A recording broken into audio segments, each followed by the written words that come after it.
Hello and welcome back to the In Your Mind podcast. You're with Kiz and Breezy. Yes. Yes, today we're in a new location. We're at the snow. Well, we're at Kosciuszko. There is a little bit of snow. Minimal snow. We did ski for a couple days. Brendan tried skiing for the first time. Insert clip of me doing the splits right here. Yeah, it was quite funny, quite entertaining. A good laugh. And then the rest of the week we've been doing walks and hikes, exploring Kosciuszko. It's been dope. Yeah, it's been super sick. Really good, calm oasis, really, because now that the slopes are closed, there's not many people here and it's very relaxed, which is quite opposing to like having 100 people flying down the Village 8 on skis. And now... Backwards. Yeah. Not always on purpose. Yeah. And to now seeing a couple of people on a hike. While we've been here, Brendan has been finishing up the final phase of 75 Hard. Live Hard. Yeah. Finished yesterday. How does it feel? Don't know yet. We'll get into it. Perfect. So our discussion today is really going to be structured around reflection. How to do it. Why you should do it.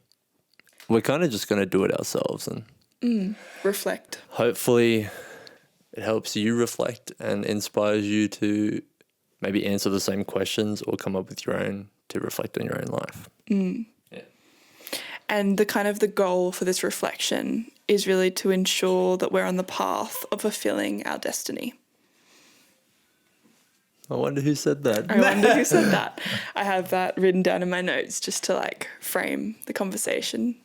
I finished Live Hard yesterday. Mm-hmm. It's a year-long thing and phase 3 ends the day before you started the whole thing in the previous year, basically. I hope that makes sense. And I finished it and it's like one of the hardest things I've ever done. But I finished it and last night I'm like, I don't feel anything. Like all of this work and here I am laying here and I don't know if I've even changed or I don't think I've changed or grown as much as I feel like I should have. And I watched a video this morning by Alex Hormozi and he sort of framed what winning meant to him. He basically said, like, with the context that you're given in your current situation, did you do the best that you could at that time? And if you did, then, you know, you've succeeded. Like, basically, did you do all that you can? Did you try your best? With the context. Yeah, with the skills and the knowledge and the energy and everything that you had at that time. Mm-hmm. And I think in order to do that properly, you need to reflect. Yeah. To get the full grasp on what you've done and how you have changed and grown. And also if it's in the right direction. Mm-hmm. Across every area of your life, yeah. I think, well, firstly, actually, the thing that came to me when you said, I finished all these things and I'm laying in bed and I'm done, but I don't feel any different. The time comes into my head when I was a kid and it was my birthday and it used to be my birthday and everyone would be like, I'd wake up the next morning and look in the mirror and be like, I don't look a year older, you know? And that's I was confused by like, one day happened and then everyone celebrates it, but I can't tell that I've changed. Like now I'm called 10, but how do I know that I'm like different, you know? Like why is that a celebration? So yeah, it kind of brings me to that when you're like talking about not being able to see the change immediately. Yeah. It's kind of like the result doesn't meet some expectation that you have.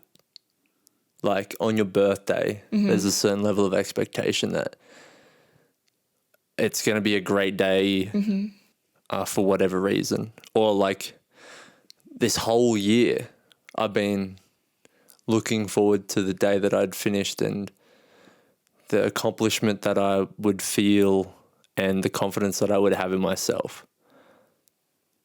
And it wasn't like how I expected it. Like, It's not like a grand day reveal. 29 was no different to day 30. And because it was no different, it was almost worse because I was comparing it to the expectation. And I just finished this, but I felt like I had failed. Yeah, and then that's kind of where I thought back to how I feel accomplishment or how I feel gratitude for, you know, an adventure that I've just embarked on or an achievement that I've just ticked off is to actually feel it, I need to objectively see it. So if I write in my journal my goals for the year, and then the next year I look back and I go, wow, like I've done 7 out of these 8 goals, great. But also goal 3, I've exceeded that in so many ways in areas that I never had any idea, like that it would go this deep or that there was so much scope to it as well. Like I kind of underestimated the value that I could bring to one aspect of it. And it's not necessarily about achieving every single thing of that 8 list. Like you have those goals. But yeah, I think just to reflect on it a year later, you can objectively see where your mind was in that moment and what you needed, and then who you are now. And you can compare that. And that's when that sense of achievement happens, because it's not like you're just relying on your memory, which is our memories, like in court cases and stuff, they're not, like we don't use them because they're not valid. They're not valid. They don't remember things accurately. And often, like, for me especially, like you construe it in the negative light for the most part. Like, I could have done more, or I did this part wrong. Like, it highlights the parts where I didn't succeed more than where I did. Interesting. Yeah. But to your point, like you said before, the goals that you might have set in the beginning of the year, like if you accomplish 7 out of 8, that last one, that goal might not even be relevant to where you want to go anymore. So it might not even be a failure. Yeah. Because, you know, over the course of the year, the goals that you set in the beginning, things change, you know. And I think that it'd be that's a good sign that you are growing and changing. If, you know, some of the goals that you set had been replaced rather than just Dissipated. Yeah. For sure. Because there's giving up on something and not doing it, and then there's changing your direction and substituting it with something else. Yeah. There was actually a study I looked at, I think 2 days ago, and it was on the impact of culture for social psychology. And this study, I can't remember when it was, but it was American psychologists gave a story to Native Americans that had no prior concept of the things in their story. Like they just talked about like aliens or talked about things that they'd have no prior knowledge on. And they gave them this story and then came back 6 months later and said, do you remember the story that we told you? Like, what was it? And when they repeated it back to them, the story had been manipulated, and some parts of the story that weren't really crucial elements were really, really flushed out and significant because it was culturally significant to them. And then other parts, which were seeming like big parts to our Western society, were so minute and small details in the Native Americans' representations of the tale that had been told to them.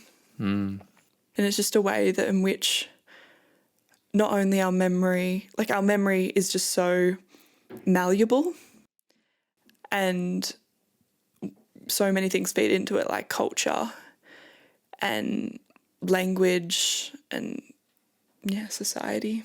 Yeah, it's just molded by your perspective. Mm-hmm.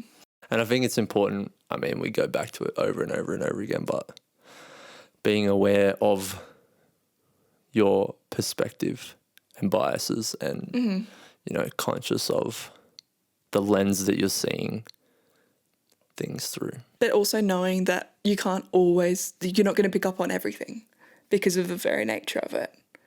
Like there's always going to be underlying elements that you can't quite get as well. Like being aware of that. Yeah. Knowing that you can't fully... That you have blind spots. Yes. And that's why reflection and writing it down or having a record of like pure evidence of you is really, really good because objective. You can compare as much as you can really get. Like obviously you'll still view that lens of what you said slightly differently a year later or 6 months later or whatever. You'll have different things you're focusing on, but you get closer to the truth than just trying to recall, what was it that I had my goals in? Yeah. Yeah. I think that's why the power list is very good. Like I have a list that I do each day. Usually it's 5 things, but during the Live Hard program, it goes down to 3 because of all the extra things you're doing. But they're supposed to be critical tasks that move you forward and make your life better, every day. And those things that you put down, you either do them or you don't. And you can look back and see the things that you've done objectively. So whether you feel like you're doing enough or not, you can always look back and see what you've actually done and you can make a decision from there. I think that's why it's such a good tool. Well, that's why I do look through my journal just to see the things that I thought were really important then or what was on my mind then and where am I now, just to constantly reflect and then kind of look at the trajectory in which I'm going or the things that I'm interested in and how that kind of progressed. And are the things that you're doing in line with where you want to go? And where you want to go might slightly shift and change as well, and like allowing for that and understanding that it's always going to be a constant. It's a good tool to gauge, like if you're feeling unhappy, then going to your journal or, the list of things that you've been doing to make your life better. Yeah. If those tasks aren't going to lead to an outcome that you want, then that's probably why you're unhappy. Because you're building a life for someone else at that point. Like you're not building it for yourself. Yeah. So being really honest and making sure that everything that it doesn't have to be everything, but the important things that are going to shift the trajectory of your life, you're shifting it in the way that you want to go. Yeah. For sure. And another way to do that is like notes on your phone too. I have a folder in my notes just called thoughts, and they're seemingly quite random on the surface. Like whenever I pull out of my phone and just have like a random thought, they're seemingly quite random. But then when you look at like 10 notes from the previous like 2 months, you can kind of see commonalities between that. It's kind of like a record of your state, I guess, your frequent states or the things that have really been of interest to you. Yeah. And I think it's a really good tool because, again, you can base where you were at and kind of gauge where you're at now and then make some plans for how you want to progress further in the future. Yeah. I think that made it really clear for me, like when we were talking about it on our walk this morning. I was like, journaling, why do I need a journal? Like I already know what I'm thinking, Like it seemed like a step just to do a step, but it's not about, like the reflection by putting your thoughts down can sometimes be helpful, and I agree with that. But the real gold is looking back over a period of time, like you were saying, like objectively in a sense, and linking things together that you couldn't in the moment. Yeah. Yeah. Definitely. And that's, Sorry. And sorry. I'm done. But that's also why I cherish my journals so much. Like, I have all of my journals, even like song lyric kind of journals, since when I was like 8. And I really cherish that because I can see where my mind was at, or the lyrics that I was talking about, what I was interested in. Like what was significant to you at that time. Yeah. And you can sort of see why. Yeah, because it's not like you can remember everything from when you're an 8-year-old or what you were really drawn I to. don't remember what I ate last week. Yeah. Like my memory is horrible when it comes to that stuff. So yeah. Like, you have core memories, of course, and Yeah. things that really stand out to you and that are memorable, but like your general fascinations or things that change month to month, you don't really know that. And it can be helpful when you feel a bit stuck or need to reflect or want to feel accomplished or, you know, are ready for that reflection and that progression, Yeah. the next chapter. Yeah. And that's why I, for the last 2 years, have had a journal for each year, because then it's like a chapter of my life. And now I can go back and I can look at the chapters of my life. Yeah, okay. Well, let's get into it then. I want to start asking you some questions. Because you do it in like a yearly block, is there any... Well, we'll start with, are there any questions that when you get a new book for the year that you always start with? I generally have themes of goals.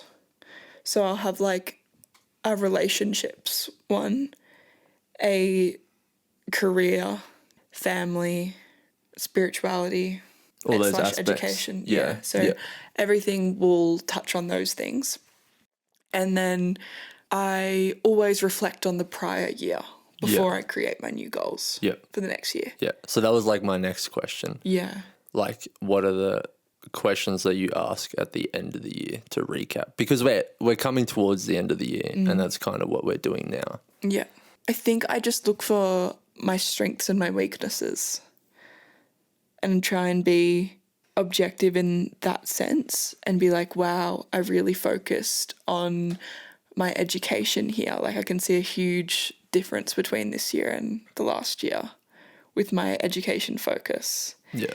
And, you know, I had a couple goals for this, but I've really exceeded that. And then I go, okay, but what about my relationships? It says here, you want to improve and deepen the connections you have in your life currently. Like, that's the overarching goal. How did you go on that? And I think it's good to find the reasons for, if you didn't meet it, why? And what was the hindering thing? And did that energy go to something else? Which like happened like last year was, I didn't think I deepened the connections as much as I wanted to and had hoped to. And this year it's become more of a focus because I realised that that's something that I lacked in the previous year. Yeah. Yeah. And then I went, okay, well, you need to actually set more time for it and invest in things and start to do things that will cultivate that more. Yeah. Because I thought, okay, I'd find more people just in my course, but wasn't necessarily the case. Like, there was reasons for it. And then finding out those reasons and then going, okay, what are some goals that are in line with my situation right now? Yeah. And I guess like those 2 points of time would be the easiest to, I don't know, have a direction in what you want to write about. But from the day to day, Yeah. and I guess with this new perspective, I would almost approach it in a way of like, this is going to be like, I'm writing this to reflect on this from the future. So what is the most relevant information? Well, not even relevant, but like, how can I put this in a concise manner or in a way that future me will best consume it? Because in the past, like, I would just write paragraphs about what was happening and stuff. But I mean, that might work for other people, but I'm not going to go back and read all of that. So it's pretty much useless, you know? Like, it might have helped in the moment, but like I said, like, the real gold is looking back. Yeah. So yeah, I have times where I do that. And I think it's needed because I like to flush out stuff sometimes. You need to write and put it somewhere, and it's a good outlet. But then I mainly from day to day is just dot points, Yeah. the most important things. So when I flick through, it's like really easy Yeah. to grasp. And then I will make like stars and like patterns in the stuff I think is really important. Yeah. So it's like I'm more attracted to it, to look at it. Yeah. Yeah. You're like making notes Yeah. to teach your future self about your past life. Yeah. That's so wild. Yeah. That is such a brain fuck. It's cool though, because you know yourself the best. So you can like highlight things in a way Yeah. to trigger thoughts in your, yeah. I know that if I want it to be something I'll come back to like do a little bit of drawing and like some nice stars and create a nice little something that I'm intrigued to look at, Yeah. you know? And then when you look back on it, you're like, oh, that was cute that I did that so that I could look at this. Yeah. Yeah. Yeah. I think as well this year, because I've been going to the full moon ceremonies. What are they? Yeah, so they're a community. We had Sanya on the podcast earlier in the year and she hosts them. And they're basically like a women's gathering during the full moon where we journal and we meditate and we dance and we connect with each other. We swim in the ocean at the end. But the reflection and with other like-minded people is so valuable. And to have that like casual depth with people just for like once a month with like-minded people is just so valuable. And that's really where I've met the friendships as well, that the valued relationships and the depth that I was looking for. In my journal, I have goals for the month and then actionable steps that I can take. And during the full moon ceremonies, I fill that out, plus answer some of the prompt questions that Sanya brings up for everybody. And then we get to discuss that with somebody, a stranger usually. And I think those monthly check-ins with yourself is so important because you're forced to then reflect and understand like what has been your main focus for the month and what are the steps that you did really well at and achieved and what are the things that still need help and why didn't they flourish in the previous month. Yeah. Yeah. I think the balance aspect is important to reiterate because there's always going to be times in your life that you focus on different dimensions of your life and those deeper inputs are necessary and those more, more directed energy focusing on one aspect is needed in order to like accelerate it. So like with education or study, sometimes, you need to really drive into that and other things might fall off a little bit because of that, but like acknowledging that has taken a back seat and knowing when to pick those things up as well and when to balance it or when to shift your focus. It's really easy to do though. Yeah. Like you just look at the things that you've done. Yeah. And do I feel good about this? Mm-hmm. Yes, cool. Yeah. If not, why? Yeah. What were your goals for this year? Oh, let me get them. I remember a couple of them. So I firstly, in my journal, reflected on the last year. I talked about what I completed. So that I did 75 hard for 75 days and that I'm so grateful that I put the deposit into my mindset because I think it was going to set me up for life. And I was saying how my mindset, my life has given me so much confidence, changed my identity. I am someone who steps towards challenges and I can complete and achieve anything I put my mind to. Saying that I'm excited that I've just decided to start a podcast and that I've put out an episode. So it was really something that I started at the beginning of this year. And then I reflected on where I am in my work, career and business. So I felt like I was at the beginning, finding my feet, getting over doubt, shifting my mindset, and that my goal in my career is to own a successful business, voicing knowledge and truth to help others grow. and improve themselves. And something that I wanted to work on for the year was improving my voice and being confident in what I say. And I guess my self-esteem continuing. I think most of the stuff that I wrote down was about trying to empower myself and give myself courage to do the podcast and to continue my education and to push the envelope. And it was all about strengthening my voice and making my voice stronger and more confident, which today I feel like is something, that I've really heavily focused on throughout the year. And I feel a lot more confident and a lot more accepting of my expression. And a lot of the time when I journal, I end with gratitude for something I'm grateful for, or affirmation. Nice. Yeah. And what were your goals for the start? I think the first one was do a half Ironman. Finish Live Hard. I had some like lifting goals. I wanted to play in a chess tournament. A lot of them are fitness goals. I wanted to run 5K in under 20 minutes. I think there were probably some social media ones as well. I wanted to put out 30 songs. Yeah. And make a piece of content every day or something like that. Yeah. And how many of those did you do? I didn't do the chess one, the lifting ones, or the running one. I'm sure there are some other ones there too that I can't remember, but... Yeah, I have. So what's something you're grateful that you did this year? I'm just grateful that I didn't give up at any point in time. Your dedication. Yeah. Because all of the things that I've done are just because of that single thing. I think that's something I've really learned and witnessed from you, is that you don't fail unless you stop,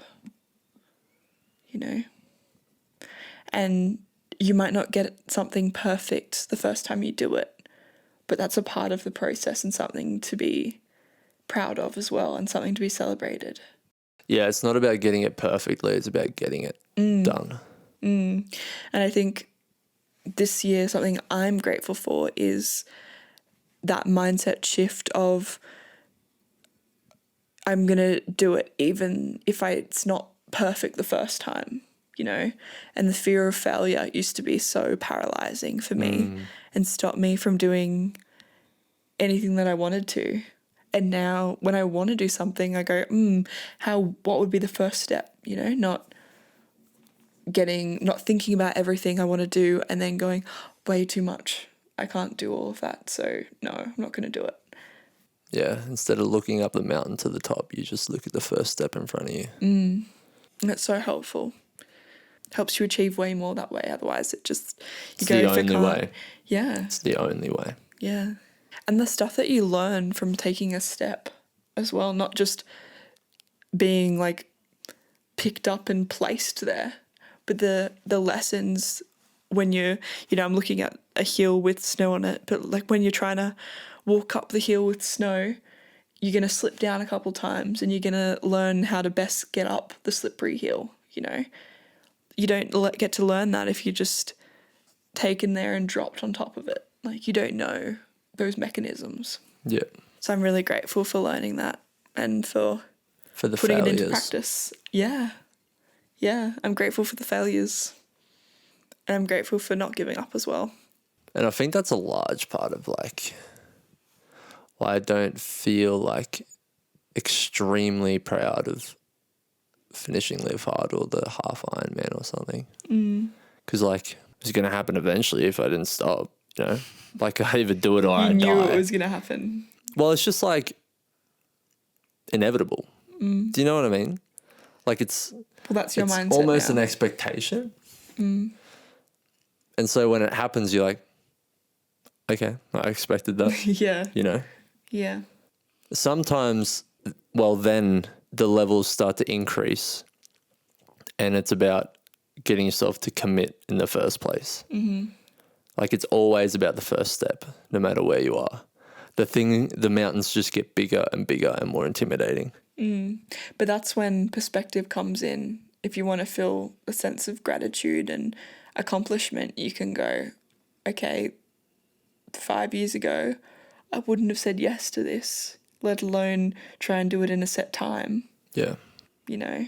Yeah, sometimes you need to find some smaller mountains to climb before you can even fathom beginning to climb the bigger ones. Yeah. What can get in the way of me reaching my goals? I think the only true way to get in your way is to quit. But there are a lot of ways that I could slow the progress down. And a really big way that I'm trying to wrestle with is just being honest with myself. Like what we've just talked about. Is what I'm doing taking me where I want to go? Am I doing the best that I can right now? Because like it's easy to say, but it's hard to do because your best is your best. Like your best is your limit, and operating at that limit all the time is very, very difficult. I don't think it's sustainable to operate at that limit. It's only non-sustainable if you're operating past your best. Your best is your best. You know what I'm saying? I thought you just meant like constantly reflecting whether you're being objective or not. It's not sustainable to see if you're being objective. Why not? Because there's a lot of processes to understand whether you are being objective or not. It's not something you can constantly do daily. It's about doing your best, though. You can do your best to be objective. It might not be 100% objective, but it just comes back to, in the given moment, with everything you have, are you doing your best? All the time, you know? And your best today might be different than your best tomorrow. Yeah. Your best today might be different than your best yesterday, but it still has to be your best. Just being honest, because you're only cheating yourself. Like we said, like what's going to stop you from getting to your goals? The thing that stops me from achieving my goals is anxiety, being scared to reach out to people or I guess just being scared to be vulnerable all the time because we have fluctuating energy levels and commitments and everything like that. So I think that's something that hinders me. But I think it comes back to like acknowledging that your state is fluctuating and, as you said, like being honest with how you are at the moment, and if you want to change it, you have the means to as well. Yeah, I think it's important to separate from your feelings and your emotions, you know, because there's always going to be something in the way emotionally. So like you might feel anxious about it now, but you're always probably going to feel anxious about it. I think just like understanding knowing it a bit more, or understanding what it is that's making you anxious and why, and knowing whether to push down that or change something about it in order to alleviate that. What's an example where your anxiety has blocked you in the past?